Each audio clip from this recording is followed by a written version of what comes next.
রংপুরের বদরগঞ্জ উপজেলায় নেতাদের বিরুদ্ধে দুর্নীতির অভিযোগ তুলে দুধ দিয়ে গোসল করে পদত্যাগ করেছেন ওয়ার্ড বিএনপির সভাপতি পদে থাকা এক নেতা। ৭ জানুয়ারি দুপুরে উপজেলার লোহানীপাড়া ইউনিয়নের মণ্ডলের হাট বাজারে জনসমক্ষে দুধ দিয়ে গোসল করে তিনি এ ঘোষণা দেন। পদত্যাগের ঘোষণা দেওয়া এই নেতার নাম গোলাম রব্বানী। স্থানীয় বিএনপির নেতারা বলছেন এটি সাজানো নাটক। ওই ব্যক্তি এতদিন গুপ্ত জামাত হিসেবে বিএনপিতে ছিলেন।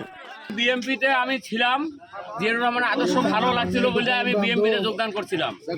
যোগদান করার পর দেখি যে লোহানীপাড়া কিছু লোক যারা বিএমপি নেতৃত্ব দেয় এরা অনেক দুর্নীতির সঙ্গে জড়িত। তাই নিজেকে পবিত্র করলাম, দুধ দিয়ে গাও দিয়ে পদত্যাগ করলাম, বিএমপি থাকি।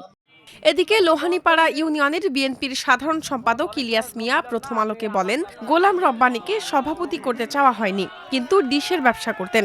সেখানে গ্রুপিং থাকায় এই সূত্র ধরে তিনি সভাপতি হয়েছেন।